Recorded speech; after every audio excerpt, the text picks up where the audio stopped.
अस्सलाम वालेकुम स्टूडेंट्स, हमने कल काम किया था मेजर्स ऑफ सेंट्रल टेंडेंसीज में। 3 एवरेजेस हमने फाइंड कर ली थी। फर्स्ट लेक्चर था अरिथमेटिक मीन, सेकंड में हमने ज्योमेट्रिक मीन और हार्मोनिक मीन डिस्कस किया था। उसमें आगे फर्दर ग्रुप और अनग्रुप डिस्कस किया था। उसकी न्यूमेरिकल एग्जांपल सेपरेटली हमने सॉल्व की थी। नेक्स्ट हमारे पास फोर्थ वाली जो मेजर ऑफ सेंट्रल टेंडेंसी है वो मीडियन है। फर्स्ट ऑफ ऑल इसकी डेफिनेशन की अगर बात की जाए तो वो है कि मिड पॉइंट ऑफ एन अरे डाटा इज कॉल्ड मीडियन। यानी आपके पास जो डाटा है वो सबसे पहली बात कि वो तो रैंडम होगा, तो उसको आपने सबसे पहले अरेंज करना है अकॉर्डिंग टू मैग्नीट्यूड। यानी जैसे 2, 4, 5 और फिर आ जाए 1, तो सबसे पहले 1 फिर 2 फिर 4 फिर 5, ये अरेंजमेंट है उसकी। तो यहाँ पे ये देखिए, अरे का मतलब जो यहाँ पे है वो है तरतीब, या हम अरेंजमेंट कहते हैं, ये वहां से वर्ड यूज हुआ है। पहले जो आपके पास डाटा मौजूद हो उसको आप अरेंज कर लें और नेक्स्ट आप उस पर कोई फार्मूला यूज करें, वो चाहे अनग्रुप हो चाहे ग्रुप हो, पहले अरेंजमेंट जरूरी है। तो पहले मैं फॉर अनग्रुप डाटा करने लगा हूं। इसमें आपके पास ये डाटा, फर्स्ट जो आपके पास डाटा गिवन होगा क्वेश्चन में वो ये होगा कि x की वैल्यूज हैं 2, 3, 1, 0, 4। अब इसमें डेफिनेशन के अकॉर्डिंग आपको पहले इस डाटे को अरे करना है। तो पहली वैल्यू जो सबसे छोटी है वो है 0, नेक्स्ट 1, फिर 2, फिर 3 और 4। तो आप जो आपने अरे किया है डाटा उसको आप नॉमिनेशन दे दें, चाहे डैश से दे दें चाहे स्टैरिक से दे दें, कुछ भी अलग से कॉलम जो वाजे हो बना लें। उसके बाद यहाँ पे आ जाए अनग्रुप डाटा के लिए आपके पास 2 किस्म का फार्मूला है इसमें। एक है जब आपके पास नंबर ऑफ वैल्यूज जो हैं वो इवन नंबर हो, और एक है जब आपके पास number of values odd number हो। दोनों के लिए प्रोसीजर सेम नहीं है, डिफरेंट है। अब देखिए जरा, ये अलग से डाटा है, ये अलग से डाटा है। मैंने ये वाला डाटा जो है इसमें आपके पास n की वैल्यूज 1, 2, 3, 4, 5 ऑब्जर्वेशन है, यानी n जो है वो आपके पास इक्वल टू 5 है। तो मैंने यहाँ पे साथ मेंशन किया कि जब आपके पास n ऑड नंबर हो तो फिर आप कैसे इसको सॉल्व करेंगे। और डाटा मैं ऑड नंबर के लिए ये वाला यूज कर रहा हूँ। पहले ये मेरे पास गिवन डाटा था, इसको अरेंज किया। अब फार्मूला आपके पास ये है n+1/2 वैल्यू। ये जो th है यहाँ पे वो ये शो कर रहा है। जैसे हम फॉर एग्जाम्पल हम काउंटिंग जो है वो कोई भी कहीं पे लिस्ट में शो हो रही हो तो हम क्या करते हैं, यहाँ पे हमारे पास जो होता है फर्स्ट, सेकंड और थर्ड, फिर आ जाता है फोर्थ और अप टू सो ऑन। ऐसे ही इसकी प्रेजेंटेशन होती है। किसी सीरियल नंबर की प्रेजेंटेशन जो है उसको हम यूं वाजे करते हैं। बिल्कुल वैसे ही ये th जो है वो चल रहा है। अब आपने इसमें वैल्यू पुट की, n की आपके पास वैल्यू है, ये है 5, 1, 2, 3, 4, 5। n की जगह पे आप 5 पुट कर दें और +1, इसको आगे सिंप्लीफाई करते जाएं तो ये कट होके आपके पास 3 यहाँ पे आ जाएगा, और 3 के साथ आप थर्ड यूज करते हैं, यानी थर्ड वैल्यू जो है वो आपकी मीडियन होगी। किसमें से? अरेंज वाले कॉलम में से। आपका अरेंज वाला कॉलम जो था डाटे का वो ये x डैश था। इसमें देखें आपकी जो थर्ड वैल्यू है वो 2 है, तो ये आपका 2 जो है ये मीडियन है। कब? जब आपके पास n जो है ऑड नंबर था। इसी तरह अब देखें डाटा जो है आपके पास वैल्यूज जो हैं वो 5 इस दफा ऑड थी, नेक्स्ट इवन भी हो सकती है। अगर आपके पास इवन हो तो उसके लिए मैंने डाटा ये वाला मेंशन किया है। आपके पास कॉलम जो गिवन होगा क्वेश्चन में वो ये होगा 11, 16, 19, 14, 13 और 15। यानी आप इस डाटे में से मीडियन फाइंड करें तो क्या होगा, आपको सबसे पहले इसमें से अरेंजमेंट करनी पड़ेगी इस डाटे की, सबसे पहले छोटी, फिर उससे बड़ी, फिर उससे बड़ी, और ऐसे अरेंजमेंट हो जाएगी। और आप यहाँ पे ये मैंने अलग से इसको किया when n is even number, यानी अब हमारे पास n जो है वो इवन नंबर है। क्यों?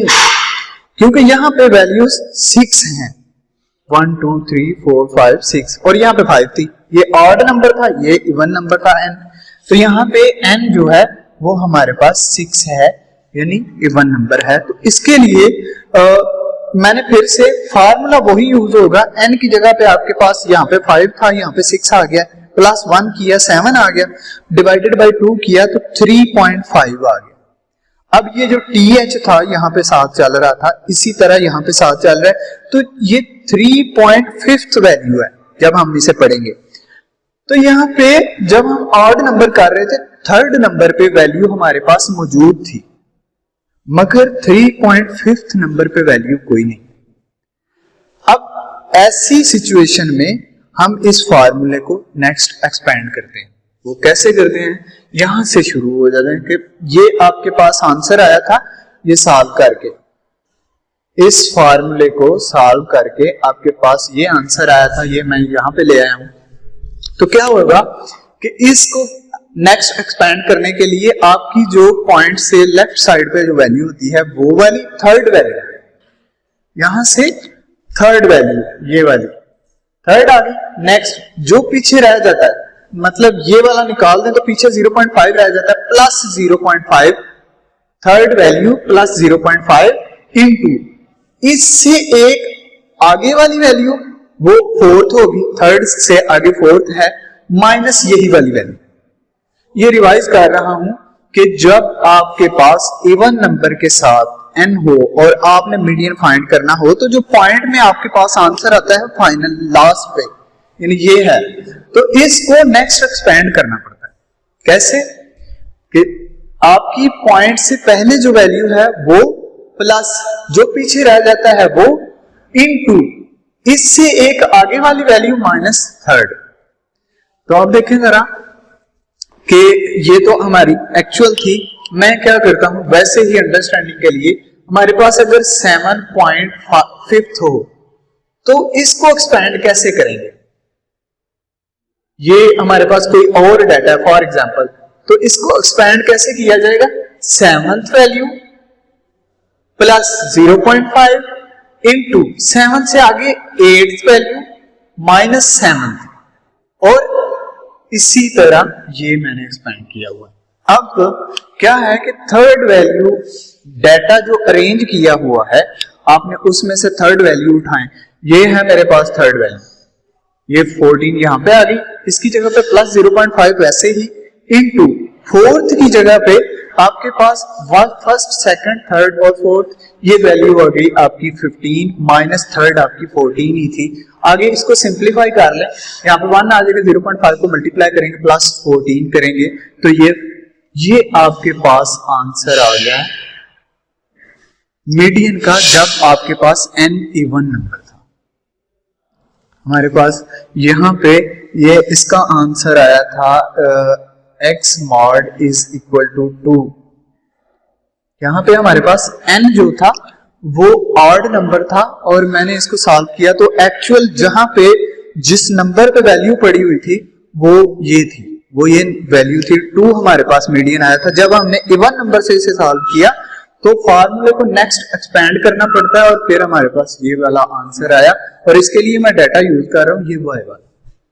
अच्छा जी, ये अनग्रुप का था, इसमें थोड़ी सी कॉम्प्लेक्सिटी थी है, इंशाल्लाह उम्मीद करता हूं कि ये समझ आ जाएगी कि अनग्रुप में आपके पास नंबर ऑफ वैल्यूज जो हैं उसमें अगर वेरिएशन आ जाए तो आपके पास दो तरह का फार्मूला हो जाता है। नेक्स्ट है हमारे पास for group data. Group data के लिए आपके पास जो इसका फार्मूला है वो है ये, डाटा की जो अवेलेबिलिटी है मीडियन को सॉल्व करते हुए ग्रुप डाटा में, तो वो कुछ इस तरह से है। दो तरह का डाटा हो सकता है, या तो आपको x की वैल्यूज सिंगल वैल्यूज दी होती हैं और साथ f दिया होता है, वो हम जानते हैं कि ग्रुप डाटा में वेरिएबल के साथ फ्रीक्वेंसी मौजूद होती है। अब अगर ऐसा डाटा आपके पास आता है तो सबसे पहला काम आप करेंगे कि इस वेरिएबल से क्लासेस बनाएंगे। अब वो कैसे बनती हैं? 4 - 2 सेकंड वैल्यू में से माइनस कर दें फर्स्ट वैल्यू, तो ये आपके पास आ जाएगा आंसर 2। 4 - 2 करेंगे 2 आ जाएगा, डिवाइड कर दें इसको 2 पे, 1 आंसर आ गया। इस 1 को एक दफा इसमें माइनस करते जाएं और एक दफा इसमें प्लस करते जाएं तो आपके पास ये क्लास बनेगी। जब हमने 2 में से माइनस किया 1 को तो ये 1 आ गया, अब 2 में प्लस किया 1 को तो ये 3 आ गया। अब ये वाला जो 1 है ये आपकी लोअर क्लास है और ये जो 3 है ये अपर क्लास चल रही है। और इसी तरह आप हर वैल्यू x की हर वैल्यू में इस 1 को एक दफा माइनस करते जाएंगे तो ये आंसर आएंगे, और जब आप इस 1 को इसमें ऐड करते जाएंगे तो ये आंसर आएंगे, और यूं आपकी क्लासेस बन जाती। एक बात यहां पे बहुत जरूरी है कि क्लासेस आपके पास 2 तरह की होती है। कैसे कि अगर ये क्लास और ये वाली क्लास, जो आपके पास करंट क्लास है उसकी अपर और उससे नेक्स्ट की लोअर, अगर ये दोनों वैल्यू सेम हो तो आप इसको बोलते हैं क्लास बाउंड्री, और अगर ये दोनों वैल्यूज डिफरेंट हो तो यहां पे क्लास लिमिट आ जाती है। अब इस तरह का एक और क्वेश्चन न्यूमेरिकल हमने सॉल्व किया है, वो भी हम अंडरस्टैंड करेंगे। अभी वेरिएबल से क्लासेस कैसे बनती हैं ये बताया जा रहा है। तो क्लास बाउंड्री इस तरह आपके पास आ जाएगी कि आपकी अपर और लोअर सेम चलती जाएंगी सारी। यूं देखें 5 5 आ रहा है, 7 7 9 9 और नेक्स्ट आप आ जाए। सी बी के बाद क्लास बाउंड्री के बाद ये मस्ट है कि जब आप मीडियन सॉल्व करें ग्रुप डाटा में तो आपके पास डाटा क्लास बाउंड्री की फॉर्म में होना चाहिए। और नेक्स्ट आपके पास मस्ट कॉलम जो होना चाहिए वो है क्यूमुलेटिव फ्रीक्वेंसी। इसका मतलब है CF का मतलब होता है क्यूमुलेटिव फ्रीक्वेंसी। तो वो कैसे बनती है? F की तरफ से देख के फर्स्ट वैल्यू ऐसे ही, नेक्स्ट ये वाली वैल्यू आपने इसमें ऐड करके नेक्स्ट लिखनी है। तो 0 को 1 में प्लस करेंगे फिर 1 आ जाएगा, 2 को इस 1 में ऐड करेंगे 3 आ जाएगा, फिर 1 को 3 में ऐड करेंगे 4 आ जाएगा, और 1 को 4 में करेंगे तो 5 आ जाएगा। और एक और बात कि CF की जो लास्ट वैल्यू है ये इक्वल आनी चाहिए सम ऑफ F के। आपकी CF की वैल्यू, CF का कॉलम या F का सम तभी करेक्ट है जब ये सम और इसकी लास्ट वैल्यू सेम आ रही है। इसके बाद हमने फार्मूले पे आ जाना है। पहले इस डाटे का ये वाली फॉर्म होना बहुत जरूरी है। नेक्स्ट आप फार्मूले की तरफ आ जाए तो फार्मूले में सबसे पहले जो चीज आपने सॉल्व करनी है वो है n/2। ये मेरे पास n/2 आ गया। n/2 इक्वल है n जो है यहाँ पे मीडियन में सम ऑफ f के इक्वल है। सम ऑफ f की वैल्यू है आपके पास 5, ये यहाँ पे पुट कर दें, डिवाइडेड बाय 2 करें तो 2.5 आती है। इस 2.5 को यानी n/2 को सॉल्व करके जो भी आता है आपके पास उसको आपने CF में चेक करना है। CF के कॉलम 2.5 की जो वैल्यू आपके पास आई है इसको जरा चेक करें CF में कहां पे आ रहा है। फर्ज करें ऐसे चेक करना है कि 2.5 है तो हमारी लोएस्ट वैल्यू है 1 में 2.5 नहीं आ रहा, नेक्स्ट 1 है इसमें भी नहीं आ रहा, 3 में जरूर आ रहा है, तो आप इसमें इसको अंडरलाइन कर दें और ये कहलाएगी आपकी मॉडल क्लास। यानी आपको इस फॉर्मूले में जो डाटा चाहिए वो इस क्लास में से मिले। अब आपका ये जो L है इसका मतलब है लोअर क्लास, H का मतलब है हाइट, F का मतलब फ्रीक्वेंसी, n/2 हमने सॉल्व किया 2.5, C का मतलब है कम्युलेटिव फ्रीक्वेंसी में से वैल्यू उठानी है हमने। अब देखें लोअर क्लास कैसे है कि जो इस CB वाले कॉलम में लोअर क्लास है 5 वो आपकी यहां पे आ गई। नेक्स्ट आपको चाहिए हाइट, एज क्या है हमारा हमारा डिफरेंस क्या है इन दोनों क्लासेस में, देख लें डिफरेंस क्या है। अपर में से माइनस कर दें, लोअर 7 माइनस 5 करेंगे तो 2 आ जाएगा। ये 2 यहाँ पे हाइट की जगह पे यानी h की जगह पे 2 आ गया, डिवाइडेड बाय f था। इसी क्लास में f की वैल्यू हमारे पास 2 आई है, वो यहाँ पे डिवाइडेड बाय 2 आ जाएगी। इन 2 n/2 की वैल्यू मेरे पास आई थी 2.5, यहाँ पे आ जाएगी माइनस c की वैल्यू। c की वैल्यू हम मॉडल क्लास से एक पीछे वाली वैल्यू, ये जो मॉडल क्लास है इससे पीछे जो वैल्यू है वो c की वैल्यू, तो यहाँ पे c की वैल्यू 1 आ गई। आगे आपने इसको सिंप्लीफाई करना है, राइट हैंड से इसको सॉल्व करना शुरू कर दें। 2.5 माइनस 1 करेंगे 1.5 आ जाएगा, ये कट जाएंगे आपस में और 1 आ जाएगा। इसको इससे मल्टीप्लाई कर रहे हैं और इसमें ऐड कर दें तो आपके पास आंसर जो है ग्रुप डेटा को सॉल्व करके 6.5 आ। अच्छा जी, ये एक वेरिएबल विद फ्रीक्वेंसी अगर आपके पास हो तो क्लासेस नए सिरे से बना के कम्युलेटिव फ्रीक्वेंसी बना के ग्रुप डाटा से इसको सॉल्व किया। अब एक और एग्जांपल सॉल्व की है कि इसमें डाटा इस तरह से भी दिया जा सकता है। फर्ज करें ये डाटा है, क्लासेस हैं और फ्रीक्वेंसी है, बस यही गिवन है, आपको बोला जाता है आपने मीडियन सॉल्व करना है। तो क्या करेंगे कि ये देखेंगे कि ये क्लासेस जो हैं क्लास बाउंड्री है कि नहीं। तो पीछे मैंने बताया है कि बाउंड्री ये तब होती है जब ये दोनों सेम हो वैल्यू। हमारे पास ये सेम नहीं है। सेम बनाने के लिए क्या करना पड़ेगा कि आप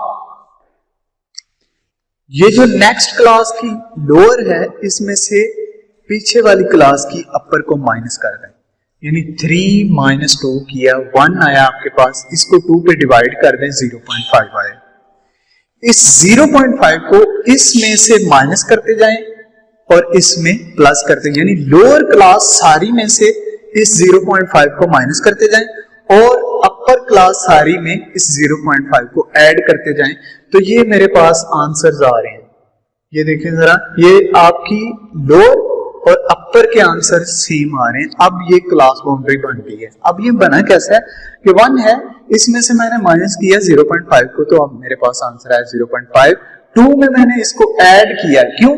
मैंने ये साथ बताया कि लोअर वाली क्लासेस में आपने इसको माइनस करना है और अपर वाली क्लासेस में इसको ऐड करते जाएं, तो आपके पास यूं ये सारी सेम आ रही हैं और क्लास बाउंड्री का कॉलम बन गया। नेक्स्ट आपने उसी तरह जैसे यहाँ पे CF का कॉलम बनाया था वैसे ही F की तरफ से देख के CF का कॉलम बना लेना है और फार्मूला ड्रॉ कर देना। ये आपके पास मीडियन का ग्रुप डाटा में फार्मूला आ गया और ये सिर्फ यहाँ पे मुझे CB बनानी पड़ी है क्लासेस में से। ये क्लास लिमिट कहलाती है क्योंकि यहाँ पे हमारे पास ये दोनों क्लासेस सेम नहीं है।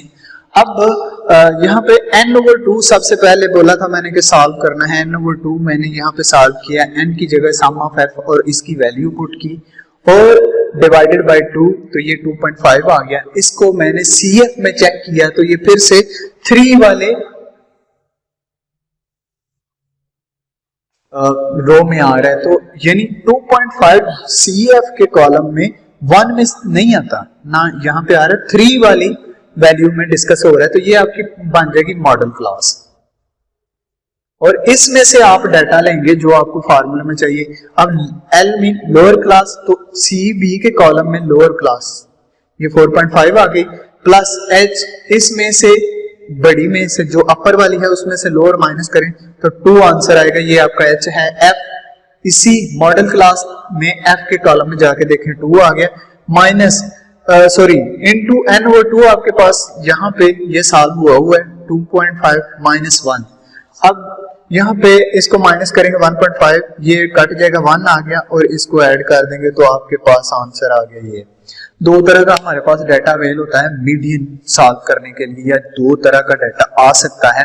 तो उस पहला है वेरिएबल के साथ, उसमें से नए सिरे से आपको क्लास बाउंड्री बनानी पड़ती है, और दूसरा है क्लास लिमिट हो तो फिर आप पहले क्लास बाउंड्री फिर CF और फिर ऑनवर्ड आप वैसे ही जैसे पीछे वाला हमने सॉल्व किया। अच्छा जी, इसके बाद इंशाल्लाह कल हम मोड डिस्कस करेंगे, लास्ट वाली मेजर्स ऑफ सेंट्रल टेंडेंसी। और आज जुम्मातुल मुबारक है तो एक अच्छी बात भी होनी चाहिए। तो वासिफ अली वासिफ साहब लिखते हैं कि अगर इंसाफ के साथ ही सारे अगर इंसाफ जो है वो सारे अमाल के साथ है तो रहमत क्या है?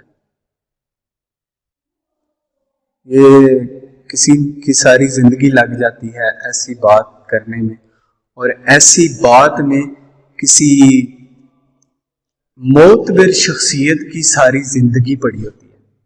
जैसे अब रहमत की बात उन्होंने की है तो रहमतुल्लिल आलमीन की सारी जिंदगी उसमें डिस्कस कर दी। सुभान अल्लाह। तो ऐसा गौर व फिक्र भी होना चाहिए। जज़ाकल्लाह।